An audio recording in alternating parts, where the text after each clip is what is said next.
We now have 14 days until the Hawks' next game. Port Adelaide, Ken Hinkley back at Adelaide Oval. And in the meantime, the Hawks are 4-0, probably the best or second best team in the competition, top of the ladder, and currently have pick 4 in the draft. If your lid's not off, you're fucking dead inside. Let's talk about a win in Tassie over the Giants.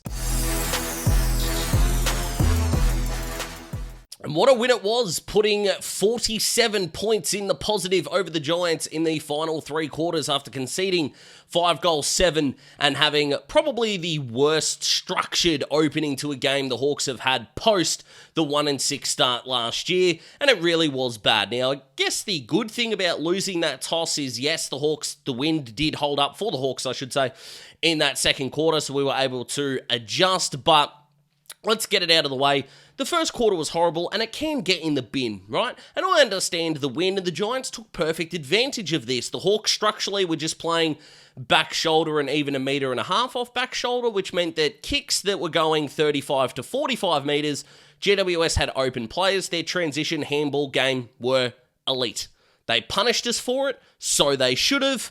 And from there, the Hawks took complete control. That second quarter was unbelievable, particularly the last 12 minutes. But the most impressive, well, 2 most impressive aspects of this game, I thought, effectively the entirety of the third quarter was won as the Hawks, who had a second opportunity to defend against the Breeze, did it beautifully. And as much as I would love to dissect each goal that the Hawks kicked in that second half, that's actually not the talking point that's going to come out of this game or should come out of this game. What should get Hawthorn fans so excited? Yes, goals are awesome. We love goals. Why wouldn't we love goals, to be honest? But the way that the Hawks were able to defend on transition, the first 4 goals from the Giants came from 4 different methods. Kick-in, turnover in the forward half, defensive 50 stoppage, turnover in the offensive half. That's not great. If you've only got one aspect of your game to fix, you might be able to improve on that over the course of the rest of the game. The Hawks had to shut down all of it, reset, and go from there, which is why the MVP of this game is Sam Mitchell. After that first half, the key was going to be not letting the Giants create a score that the Hawks couldn't chase down. This effectively became a cricket match, and the similarities between this game and a cricket match were unbelievable. It was so similar to Michael Vaughan winning the toss in the 2002-3 Ashes at the Gabba and sending Australia in, and then Matty Hayden just battered England out of the Ashes at that point. Yes, Simon Jones broke his leg, but, some similarities can just end with one thing from there. The difference between this game and that aforementioned Gabba test match is that the Hawks turned it around after that. England didn't, and sucked in Poms, effectively, and sucked in GWS if you want to go down that path. I don't really hate GWS, so I'm not going to quite go that far, like I don't like the Poms, but we can go from there. The ability to halter the Giants from an entire squad standpoint was the impressive metric that got the Hawks into a position to hold on. I really don't give a stuff about the margin at this point. 2 goals. When you're down by 35 points, who gives a stuff how much you win by? There was a kind of funny moment when Hogan got that free kick and it was back to 2 goals. I weirdly didn't feel nervous. Now, that's easy to say in hindsight. I understand that. But at no point was I thinking to myself, we actually could blow this. That actually didn't come to mind, like in the slightest at all. And then 2 efforts.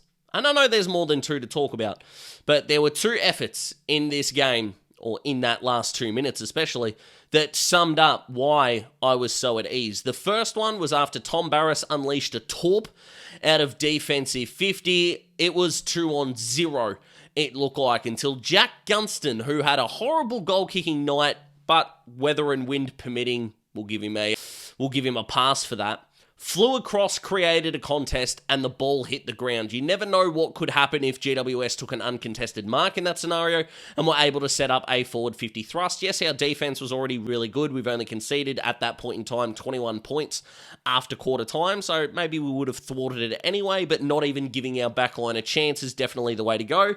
And then the secondary one was Toby Green. Now, the likelihood of him kicking a check side from 48 out with that wind was unlikely.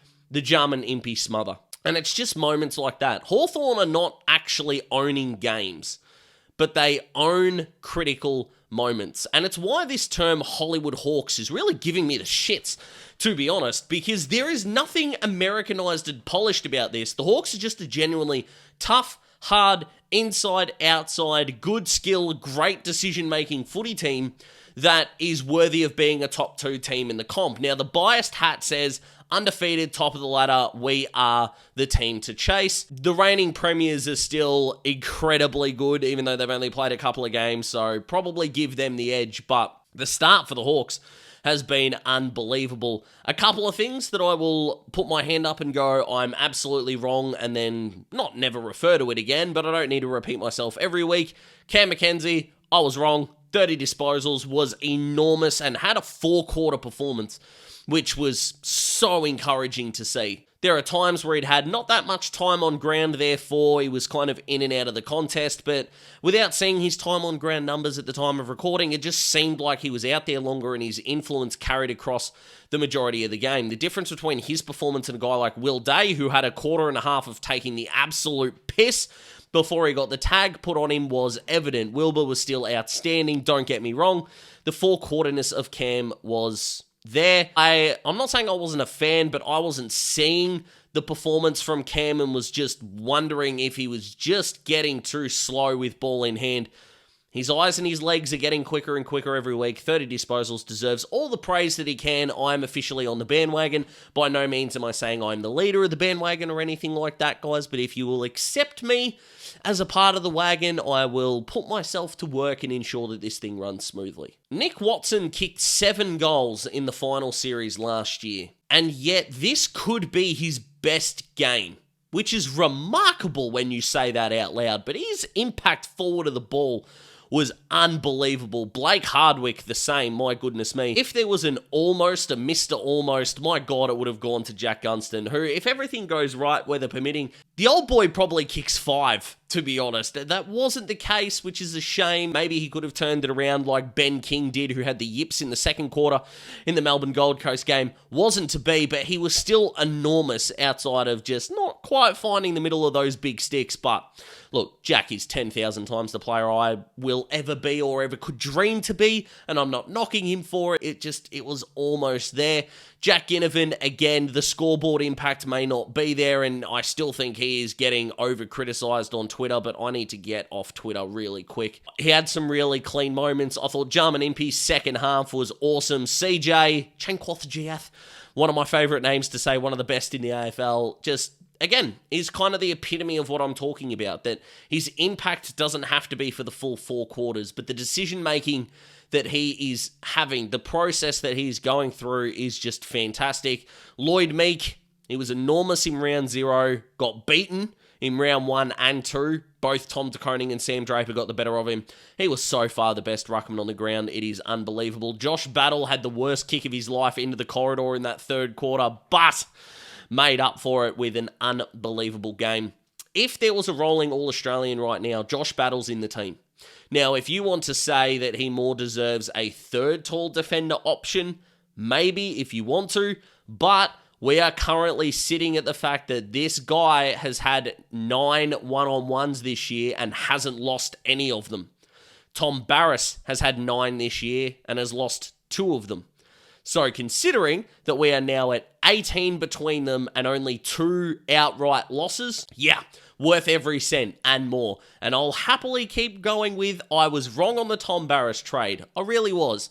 If you told me with the way he's performed now, would 2 first-round picks, from a difference point of view, would have ended up being 3 to the Eagles and 1 back to us, with another pick, by the way, would that still be worth it? Yeah. Because he doesn't need to have 20 disposals and take 9 marks. He's not in a bad team. Beat your opponent. For the majority of the night, he did that. Hogan got a pretty bad free kick. He did take his chances, did kick 3 or 4 on the night, but it wasn't a dominating 4 by any means, the same way that Amadi's 3 in round 0 was not a dominating 3 either. So they did beautifully. We love that in every which way. Carl Amon was probably the best quiet game that he's had for a very long time. Like, he wasn't spectacular, but he was still fantastic. If you can make sense of that sentence, you're a better than I. And Dylan Moore, again, 20 disposals, a goal. His two best moments weren't even in the offensive part of the ground. It was picking Toby Green's pocket and his ability to work back inside defensive 50 and put a big spoil on towards the end of the game as well. And before we go, I actually realised that I wasn't doing this, and I should have been, is I was actually going to do my Daz Talks Footy Hawthorn MVP, so my 5-4-3-2-1, as if I was one of the coaches. It's probably dumb, but I'm doing it anyway. On the screen right now, you can see my votes from round 0, 1, and 2. I don't need to tell you them, you can just read them on the screen there, but I will let you know my votes from round 3, which was actually really difficult to do. A guy like Finn McGuinness would have gotten votes if he just tidied up the foot skills a touch.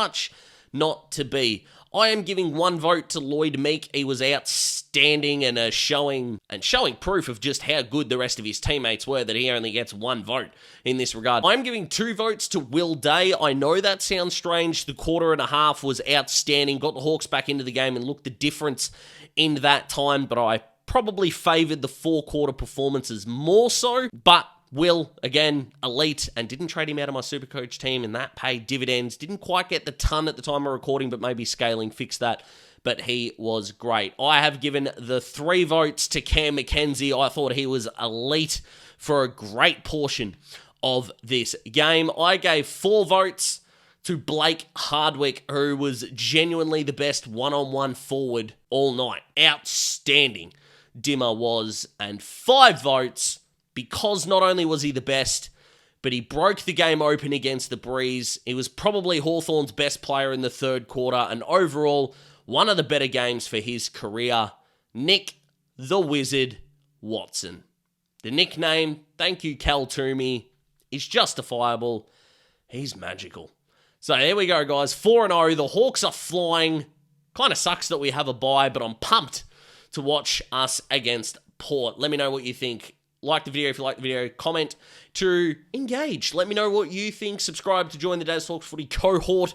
There are so many of us here, and I'm so grateful to all of you. Enjoy the rest of your weekend. Enjoy the weekend off. Stick around on the channel, though, because long-form video coming on Tuesday, and I'm pumped for it. There will be a Hawthorn player featured in that video as well, just quietly. So stick around for that. I would appreciate it in a massive way. Love you all. Go the Hawks. Will we ever lose again? I don't know. Sam Mitchell, Coach of the Year, Coach of the Decade, incoming 5-peat. Don't think we can end a video better than that. Goodbye.